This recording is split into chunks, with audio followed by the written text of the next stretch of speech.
In late 1943, as the Eastern Front shifted decisively in favor of the Soviet Union following the Battle of Kursk and the Red Army's sweeping offensives across Ukraine, the Dnieper River became the next natural obstacle separating advancing Soviet forces from the German Army Group South. In the aftermath of the German withdrawal from the Dnieper Line, Soviet High Command sought to exploit the Wehrmacht's disorganized retreat and breach the remnants of German defensive belts west of the river. The Cherkassy region, situated along the Dnieper's western bank and controlling access to vital road and rail networks leading to central Ukraine, became a focal point for this push.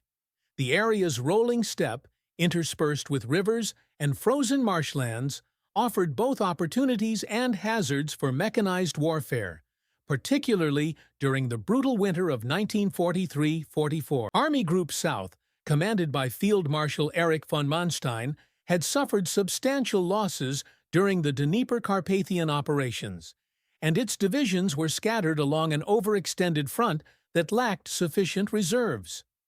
The Eighth Army, holding the sector near Cherkassy, relied heavily on a patchwork of understrength infantry and panzer divisions, supported by hastily constructed field fortifications. While German planners recognized the vulnerability of their positions, Hitler's insistence on maintaining forward defensive lines rather than executing strategic withdrawals left the army exposed. Soviet intelligence accurately assessed these weaknesses and prepared to capitalize with a coordinated offensive aimed at encircling German units in the Cherkassy salient.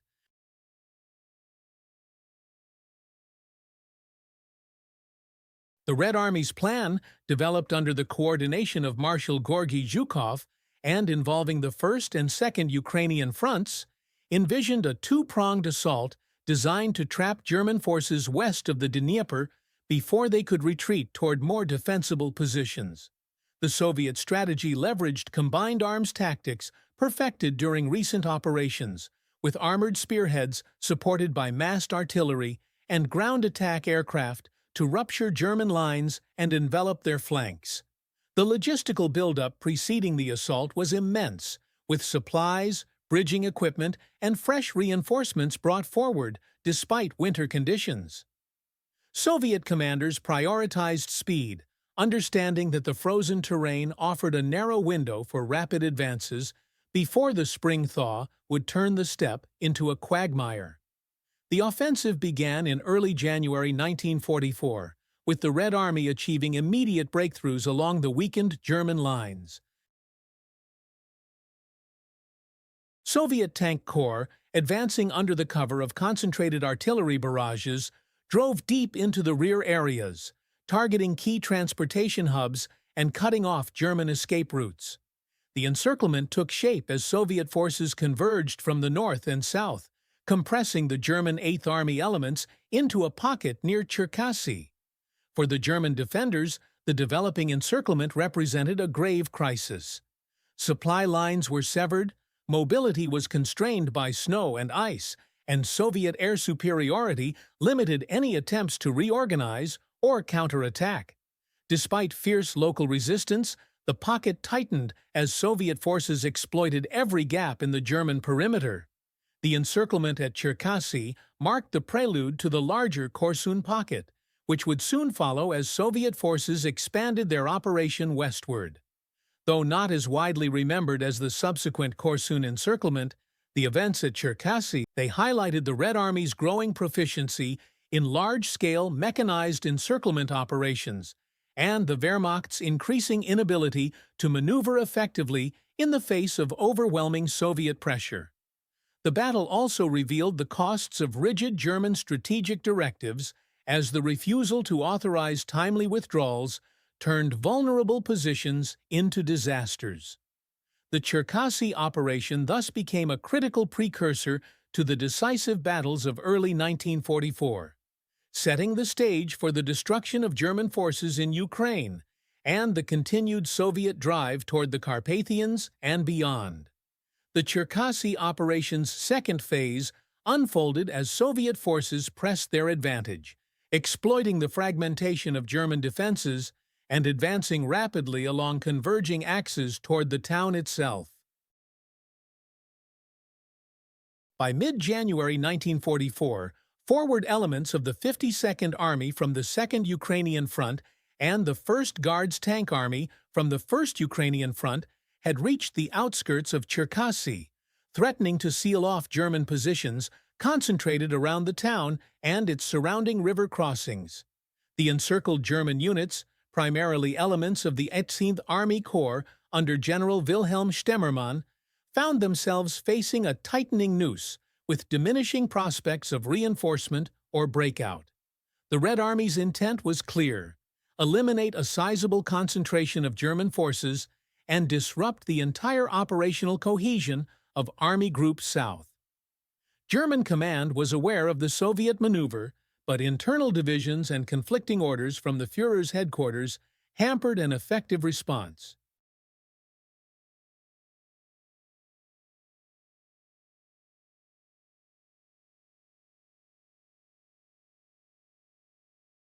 While local commanders urged an orderly withdrawal to avoid entrapment, Hitler insisted on a static defense, ordering formations to hold fortified localities regardless of the broader tactical situation. As a result, German units were forced into a reactive stance, committing their remaining mobile reserves to delay Soviet advances while attempting to reinforce critical road junctions west of Cherkassy. These efforts were hampered by worsening weather conditions, fuel shortages, and relentless Soviet interdiction from both air and ground forces. Inside the developing pocket, German troops dug into defensive positions, often improvising with hastily constructed bunkers and snow-covered trenches.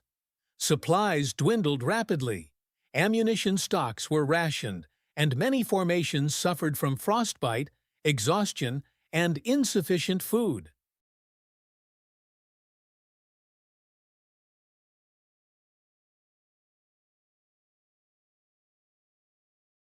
The Luftwaffe attempted to sustain the encircled forces with airdrops of supplies and medical aid, but Soviet anti-aircraft fire and worsening visibility rendered these missions perilous and largely ineffective. The encircled German units, though seasoned and determined, could do little more than delay the inevitable without external relief. On the Soviet side, coordination between infantry, artillery, and armor continued to improve. The Red Army employed shock groups to press the flanks of the pocket while methodically neutralizing German strongpoints with combined arms assaults. Soviet engineers constructed pontoon bridges and corduroy roads to maintain the logistical flow, even in freezing conditions. Artillery regiments shelled German positions relentlessly, while IL-2 Sturmovik squadrons patrolled the skies, targeting transport columns, makeshift airstrips, and fallback positions. The operational tempo remained high, with Soviet commanders determined to close the ring completely before German forces could regroup for a breakout attempt. As the encirclement solidified, the town of Cherkassy itself became a central objective. Its roads and river crossings were vital for any German escape or reinforcement. The battle for the town involved house-to-house combat, as Soviet rifle divisions and mechanized units clashed with entrenched German defenders. Sniper fire, booby traps, and rubble-strewn streets made progress slow and costly. Nevertheless, by late January, Soviet forces had seized most of the town, severing the last remaining overland connections to the outside and effectively trapping the German forces in the surrounding countryside. At this stage, the German High Command belatedly recognized the scale of the crisis.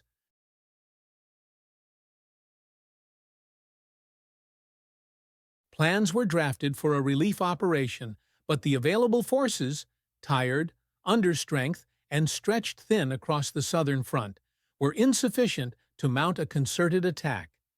Meanwhile, Soviet artillery and air superiority further degraded any efforts to consolidate German resistance. Though the battle for Cherkassy would soon transition into the wider Korsun-Shevchenkovsky operation, The critical encirclement phase had already succeeded. The Soviet Union had not only captured a strategic hub, but had also demonstrated its growing mastery of deep envelopment tactics, transforming the battlefield geometry in Ukraine and setting the template for future offensives. The battle for Cherkassy escalated into a grueling struggle as the Soviet encirclement tightened, forcing the German 18th Army Corps and attached units into a desperate defensive posture by late January 1944.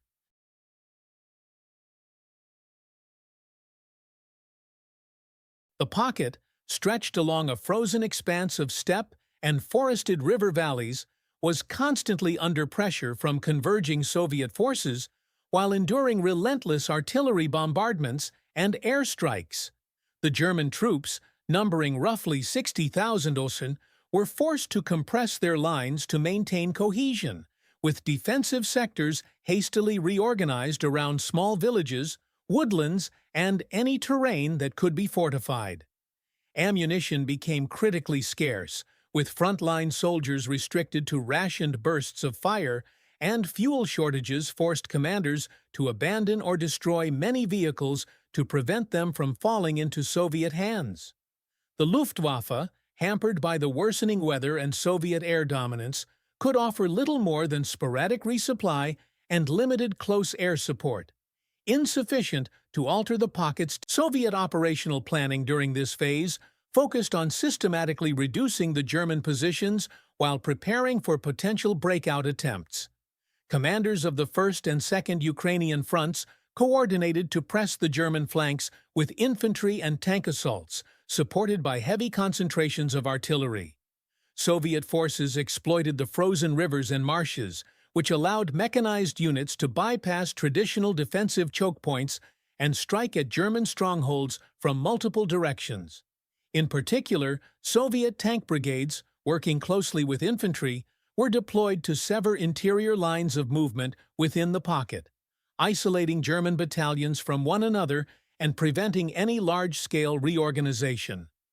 These tactics reflected the Red Army's growing experience with encirclement operations, honed since Stalingrad, and their ability to sustain offensive momentum. Reports from within the pocket describe regiments reduced to company strength, their commanders attempting to hold extended lines with fragmented units. Medical facilities were overwhelmed, with improvised aid stations set up in barns and basements, many lacking adequate supplies or heating. Frostbite, disease, and exhaustion took a mounting toll, with non-combat casualties rivaling those from Soviet attacks. While some officers advocated for an immediate breakout attempt, Hitler's directive to hold positions and await relief operations from outside constrained their options, forcing the German troops to endure increasingly untenable conditions. The result was a defensive strategy that prioritized holding fortified localities. Artillery was employed not only to destroy defensive strongpoints, but also to harass and disrupt German movements within the pocket, shelling suspected assembly areas and supply points. Soviet reconnaissance units worked closely with partisans in the surrounding region, providing accurate intelligence on German fallback positions and movements. IL-2 Sturmovix, often operating in small formations, strafed columns and attempted evacuations, further sapping German strength. Though Soviet progress was deliberate rather than rapid, their methodical advance eroded the defenders' ability to organize a cohesive breakout while steadily tightening the ring around remaining German positions. By the beginning of February 1944, the encirclement was nearly complete. Soviet spearheads had captured or cut off most road networks leading westward, and the frozen Dnieper crossings were either under Soviet control or covered by artillery, rendering them impassable for organized retreats.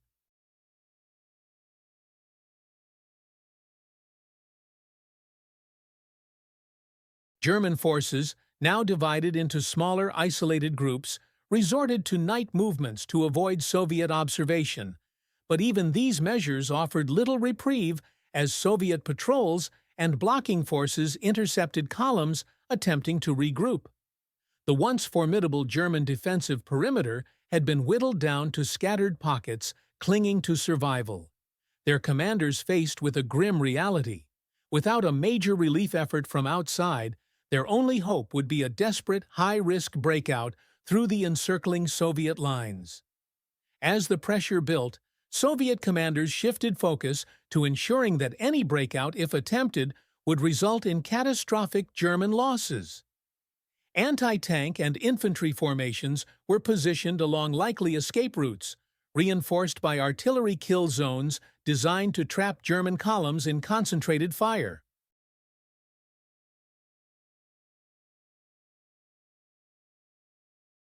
The Red Army's tightening grip around Cherkassy not only threatened to destroy a significant segment of Army Group South, but also served as a powerful demonstration of Soviet operational maturity, signaling to both sides that the Wehrmacht's ability to hold ground in Ukraine was rapidly collapsing. The stage was set for the final climactic phase of the battle, which would merge directly into the larger Korsun-Shevchenkovsky operation.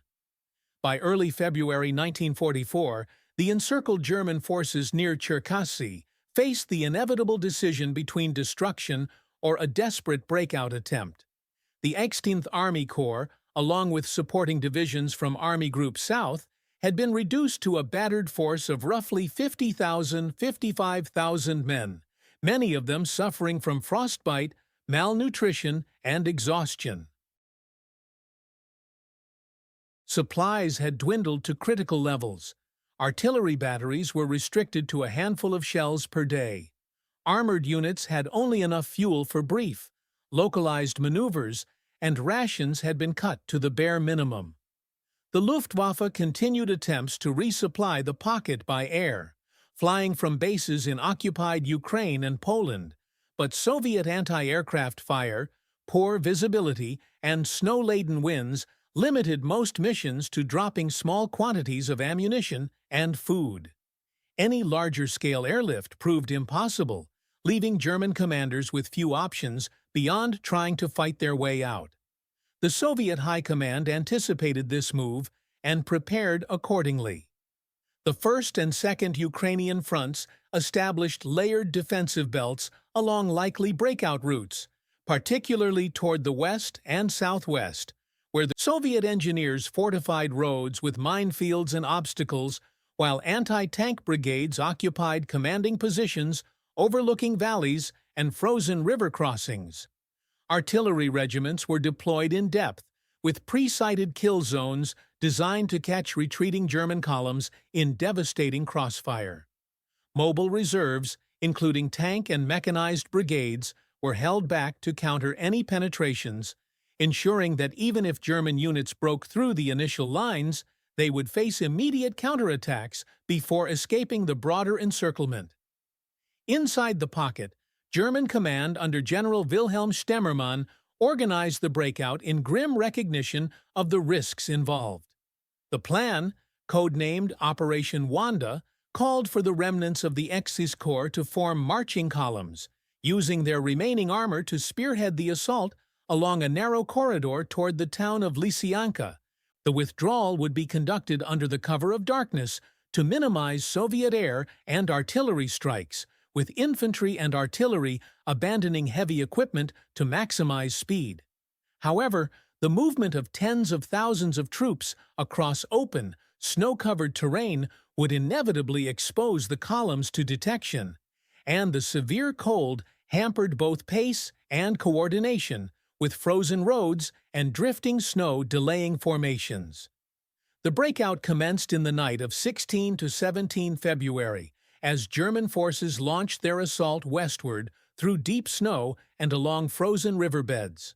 The spearhead, composed of the remnants of panzer and assault gun units, initially achieved some progress, overrunning isolated Soviet outposts and breaching the first line of defenses.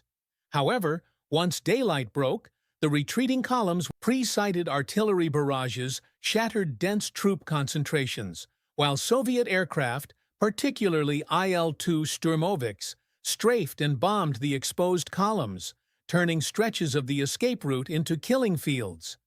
Soviet armor, positioned as mobile blocking forces, counterattacked from multiple directions, cutting off stragglers and forcing the German spearhead to halt repeatedly to fend off encirclement. Despite the brutal losses, portions of the German force did manage to break through to friendly lines, aided by a simultaneous push from relief units of the 8th Army outside the pocket. Yet the cost was staggering. Of the roughly 55,000 trapped soldiers, only around 35,000 succeeded in reaching German lines, most of them on foot, having abandoned heavy weapons and vehicles. Thousands were killed during the breakout or captured by Soviet blocking units, and vast quantities of material, including tanks, the retreating survivors, many frostbitten and near collapse, bore witness to the attrition that had reduced once formidable divisions to shattered remnants. For the Soviets, the breakout, though allowing some Germans to escape, was still a strategic success. The destruction of so much German equipment and the attrition inflicted on Army Group South further destabilized the front in Ukraine, weakening the Wehrmacht's capacity to mount cohesive defensive operations.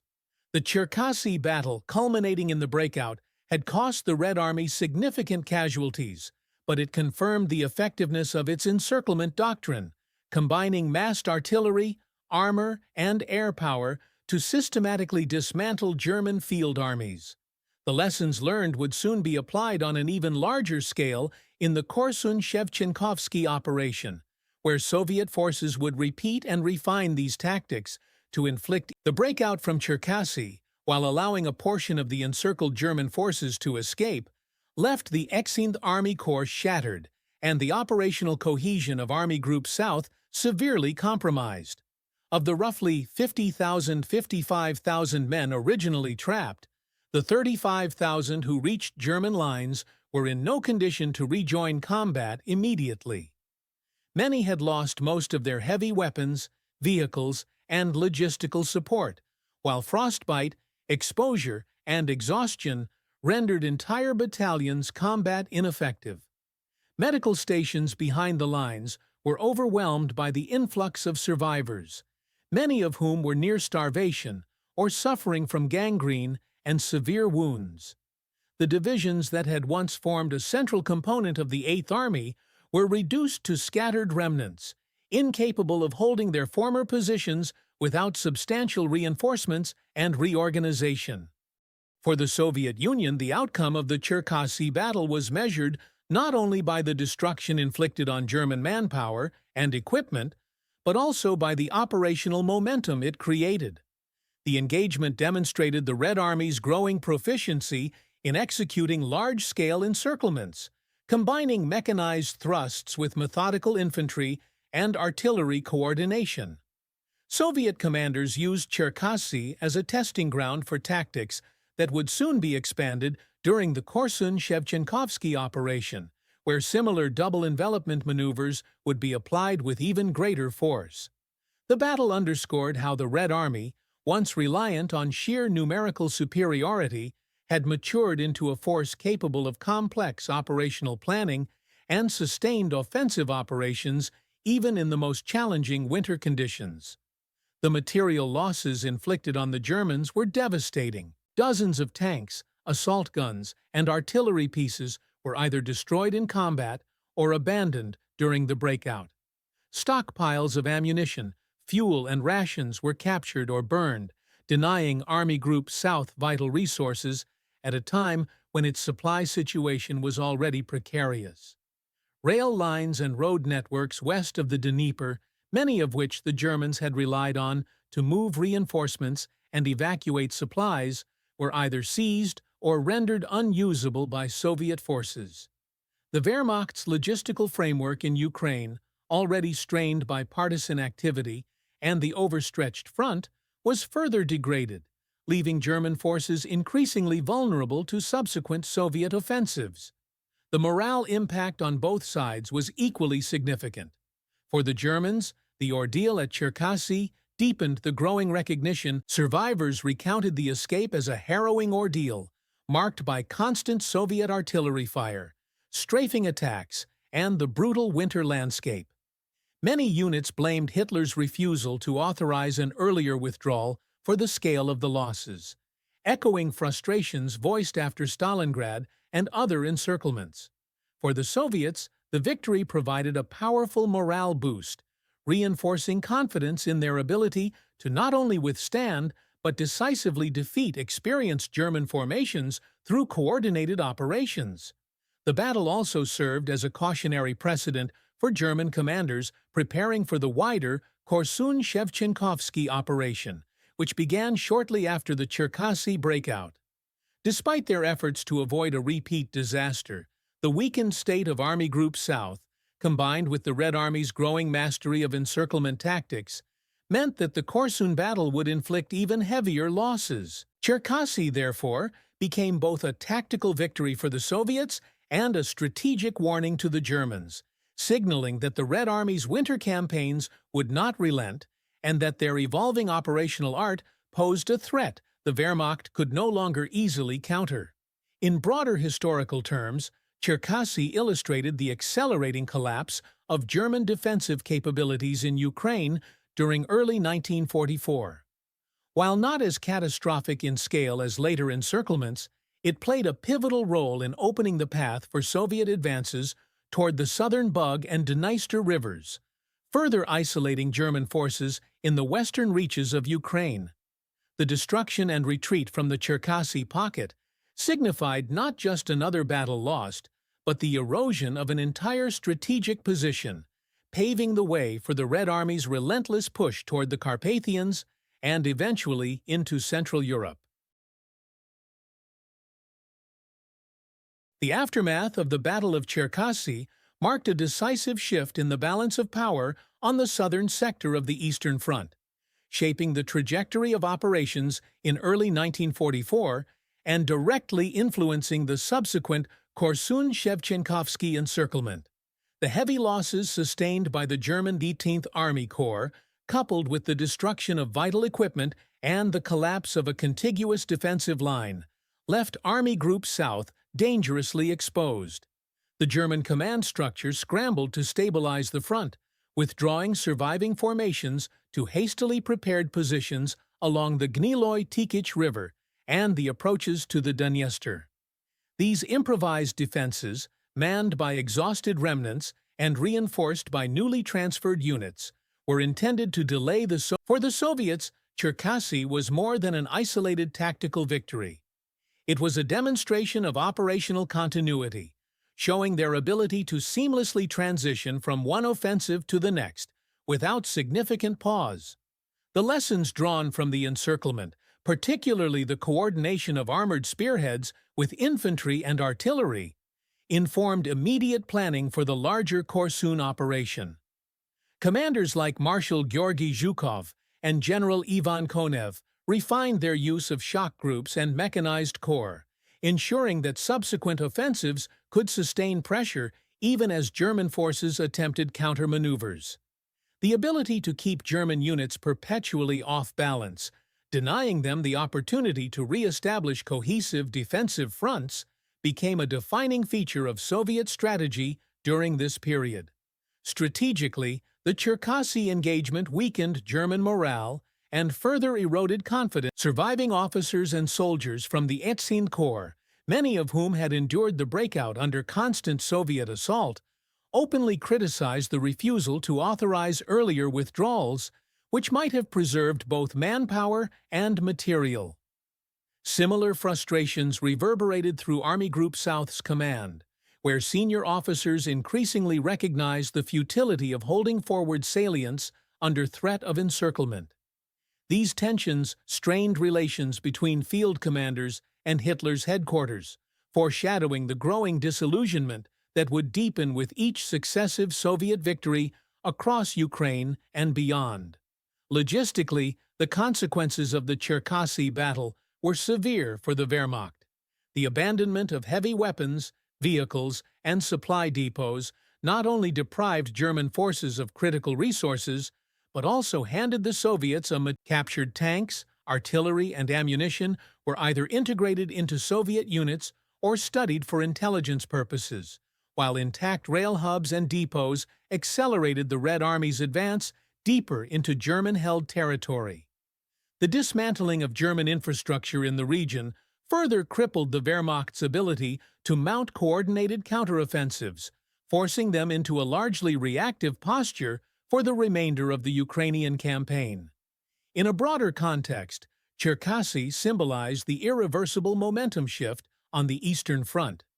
What had begun as a localized encirclement operation cascaded into a chain reaction, undermining Army Group South's entire defensive strategy and hastening the Soviet drive toward the Dniester, Moldova, and eventually Romania.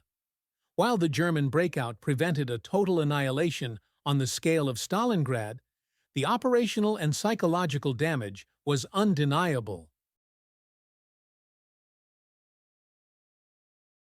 The battle demonstrated the maturity of Soviet deep battle doctrine and signaled that the Red Army was now capable of executing complex, large-scale encirclements as a matter of routine, regardless of season or terrain.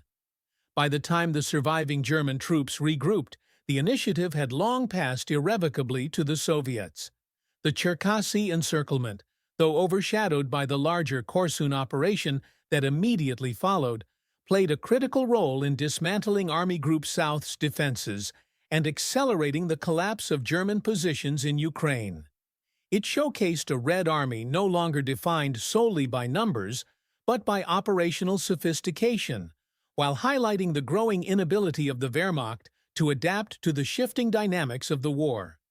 In this way, Cherkassy stands as a pivotal, if often overlooked, turning point on the road to the Soviet liberation of Ukraine and the eventual push into Central and Eastern Europe.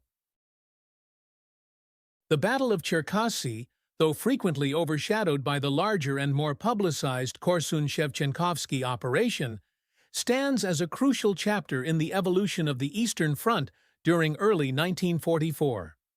Beyond the immediate destruction inflicted on the Extended Army Corps and its supporting units, the engagement demonstrated the culmination of a broader shift in Soviet and German capabilities, strategies, and fortunes. For the Red Army, Cherkassy served as a practical validation of the encirclement doctrines refined since Stalingrad, proving that such operations could be executed repeatedly, even in the harsh conditions of winter, against a still formidable opponent.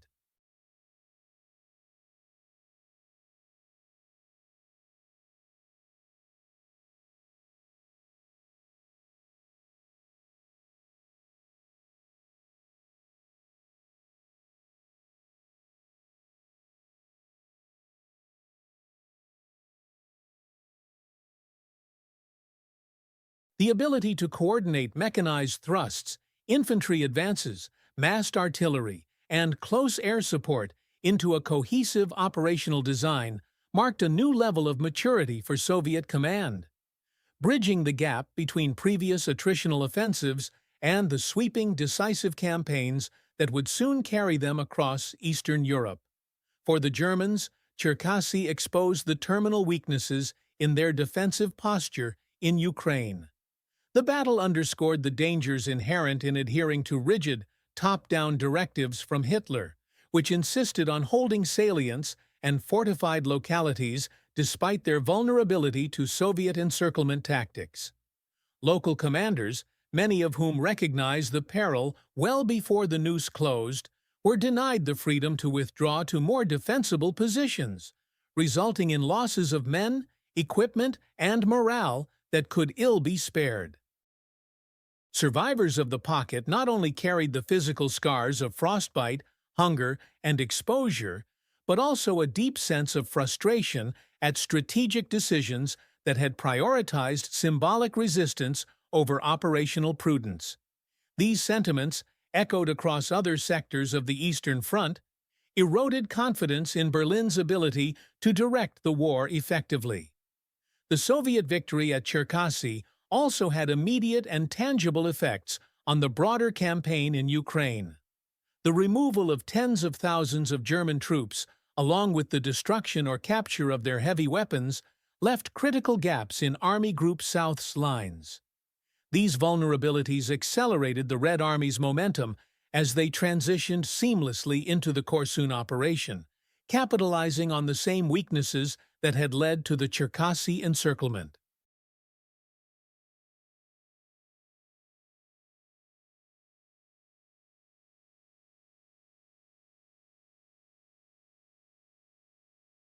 Moreover, the battle demonstrated to Soviet planners and commanders that their forces could sustain continuous offensive pressure, coordinating successive operations without the pauses that had often characterized earlier campaigns.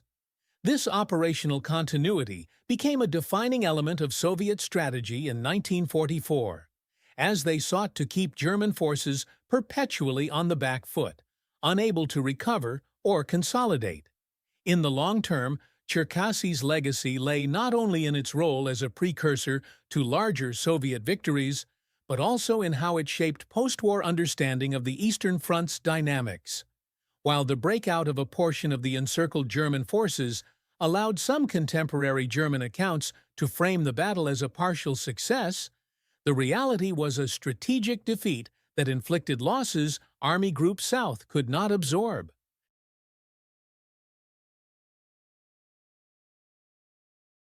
Historians have since highlighted Cherkassy as a key indicator of the Wehrmacht's declining operational flexibility and the Red Army's transformation into a force capable of systematically dismantling German field armies.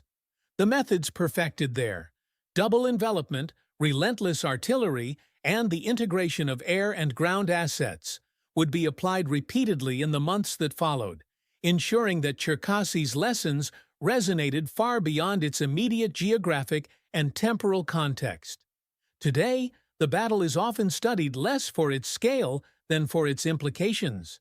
It illustrates how the Eastern Front, by early 1944, had reached a point where German forces, once masters of maneuver and counterattack, were increasingly relegated to fighting desperate holding actions and costly breakouts.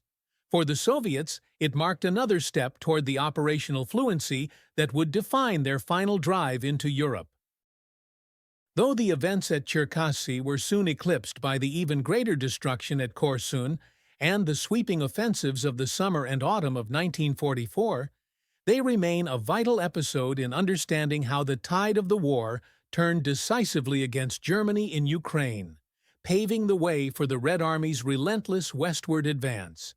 In the months following the Battle of Cherkassy, the broader implications of the encirclement became increasingly evident across both military and strategic dimensions of the Eastern Front. The engagement not only dismantled significant elements of the 8th Army Corps, but also accelerated the erosion of German control in central Ukraine, forcing a series of hurried withdrawals and hastily constructed defensive lines that could not hold against sustained Soviet pressure. The battered survivors of Cherkassy, despite their escape, were incapable of stabilizing the front.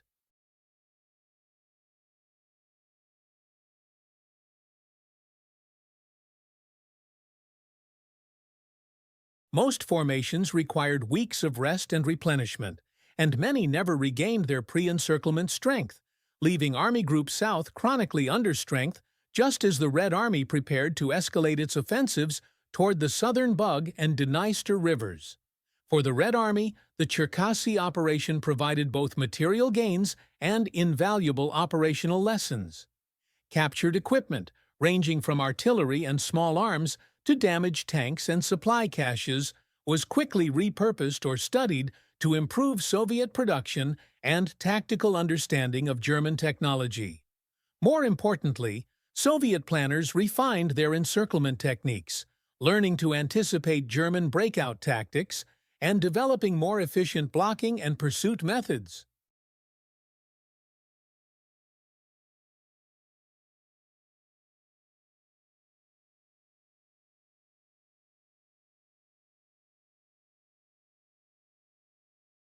These refinements were applied almost immediately in the Korsun-Shevchenkovsky operation and later in the sweeping advances toward Romania and Poland, where the Red Army demonstrated a growing ability to conduct back-to-back operations without losing tempo. Cherkassy, therefore, acted as a training ground for operational art, solidifying practices that would dominate Soviet strategy through 1944 and 1945. The battle also reshaped the Luftwaffe's role on the Southern Front. Its failure to adequately resupply and protect the encircled forces highlighted the shrinking effectiveness of German air power, which had once been the linchpin of Wehrmacht operations. Soviet advances had pushed many Luftwaffe units farther west, reducing their ability to maintain air. This growing Soviet dominance in the air contributed significantly to the attrition of German ground forces, as Il-2 Sturmovix and other aircraft disrupted troop movements, interdicted supply lines, and attacked retreating columns with increasing impunity. From a morale and psychological standpoint, Cherkassy deepened existing fractures within the German command system. Field commanders, many of whom had already questioned the rigid directives emanating from Hitler's headquarters, cited the battle as further proof of the dangers of refusing flexible withdrawals. Survivors, recounting the brutal march through snow, constant Soviet fire, and the near-total loss of their heavy weapons, became symbols of a larger narrative of attrition and futility.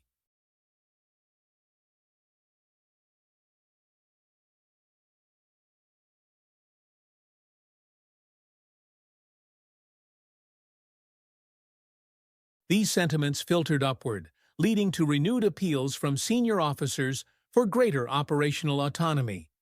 Appeals that, for the most part, continued to be ignored, as Hitler clung to a doctrine of rigid defense, even at the expense of operational survival. In historical perspective, Cherkassy is often viewed as a transitional battle, less catastrophic than Stalingrad, but emblematic of the strategic shift underway.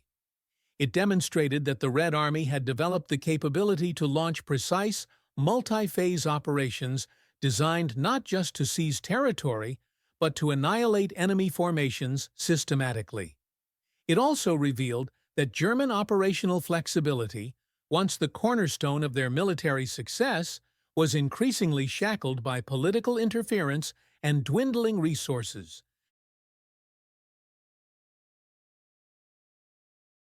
As a result, Cherkassy became both a precursor and a warning, foreshadowing the more devastating encirclements and offensives that would follow, and serving as a stark reminder of how quickly the Wehrmacht's fortunes in Ukraine were unraveling as the Soviet juggernaut pressed inexorably westward. The long-term consequences of the Cherkassy encirclement rippled through the strategic landscape of the Eastern Front, undermining the operational cohesion of Army Group South, and signaling the waning ability of the Wehrmacht to sustain prolonged defensive campaigns in Ukraine.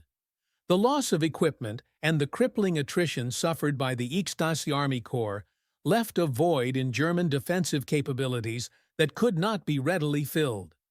Reinforcements, hastily transferred from quieter sectors or drawn from reserves in the West, were insufficient to restore the shattered divisions to fighting strength, particularly as the Red Army's offensives widened in scope. The forced abandonment of vast tracts of central Ukraine not only ceded vital agricultural and industrial resources to the Soviets, but also stripped Germany of logistical hubs critical for sustaining its frontline forces. For the Soviets, Cherkassy marked a significant consolidation of operational confidence and logistical capability. The Red Army's ability to mass forces, coordinate complex envelopment operations, and sustain high-tempo offensives during the harsh winter months showcased a maturity that had been lacking in earlier campaigns. Supply depots established in former German positions enabled continued operations deeper into western Ukraine, while lessons in engineering, such as the rapid construction of winter roads and pontoon bridges, became standard practice for future operations.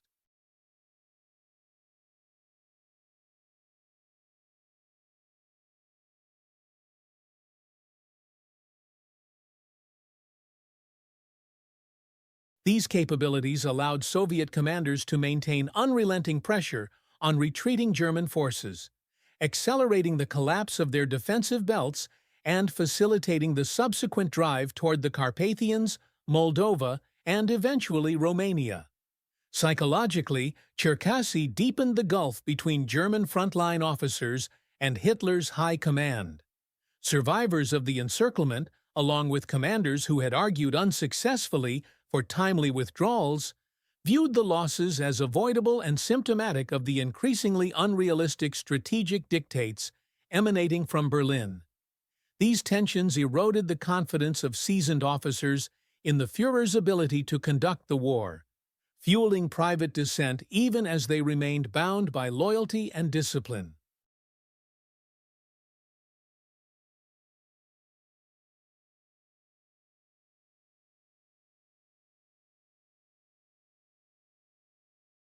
Within the ranks, soldiers who endured the breakout carried a grim awareness that the Eastern Front had shifted beyond their favor, and that each new Soviet offensive would likely replicate the punishing conditions they had just survived.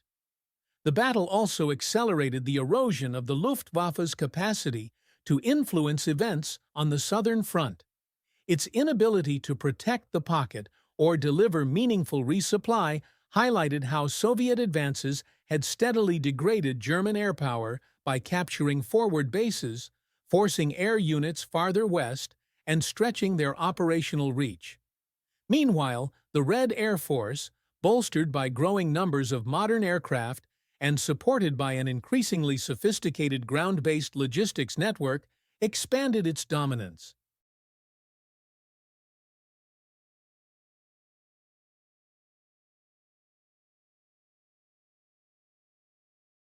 This shift ensured that future Soviet offensives, including the Korsun-Shevchenkovsky operation and the drive to the Dniester, would unfold under conditions of near-total air superiority, further compounding the difficulties faced by retreating German forces. In retrospect, Cherkassy represented a microcosm of the changing character of the Eastern Front by early 1944. While the German breakout allowed a portion of the encircled forces to avoid complete annihilation, the operational and material losses far outweighed any tactical reprieve. For the Red Army, the battle validated its encirclement strategies and bolstered its confidence to conduct successive, larger operations without the pauses that had once stalled Soviet momentum.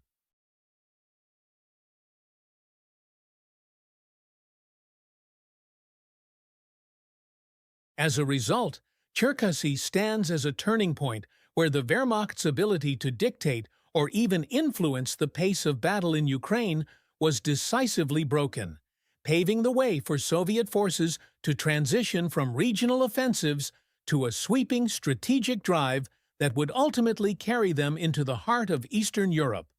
By the conclusion of the Cherkassy campaign, the battle had become emblematic of the shifting dynamics on the Eastern Front, serving as both a demonstration of the Red Army's evolving operational art and a warning of the Wehrmacht's accelerating decline in Ukraine.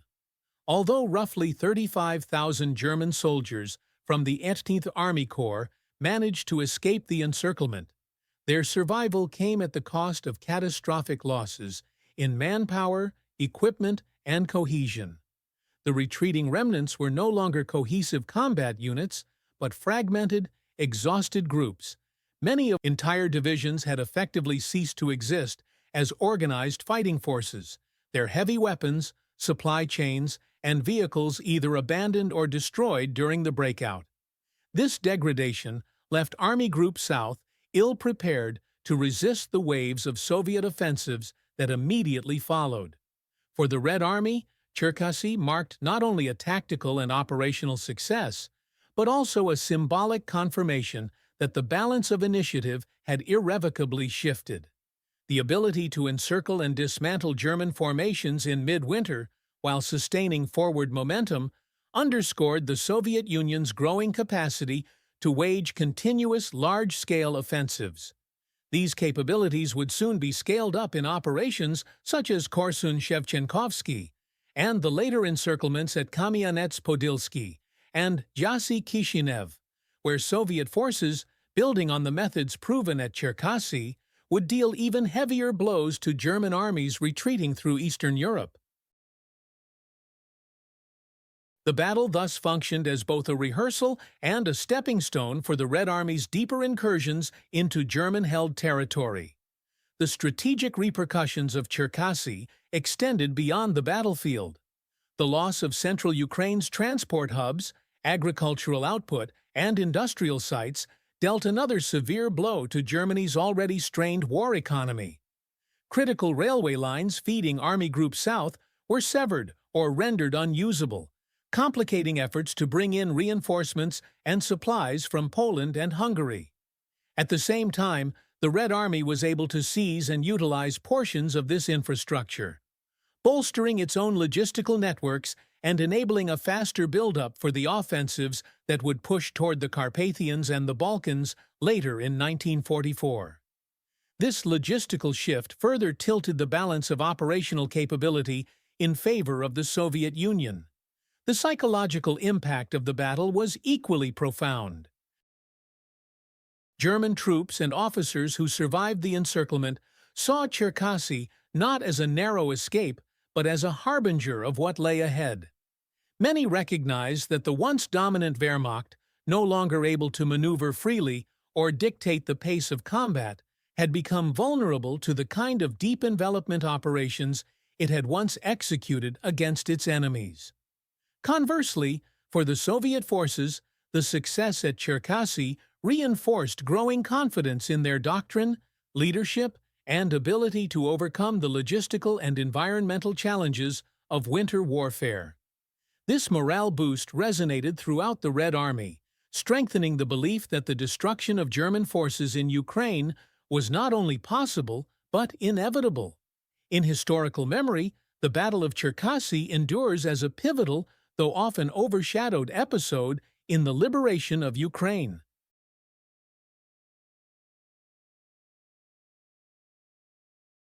While it lacked the scale of Stalingrad or the notoriety of the Korsun pocket that followed, it exemplified the transformation of the Eastern Front into a theater dominated by Soviet initiative, where the Wehrmacht was increasingly confined to reactive, costly maneuvers.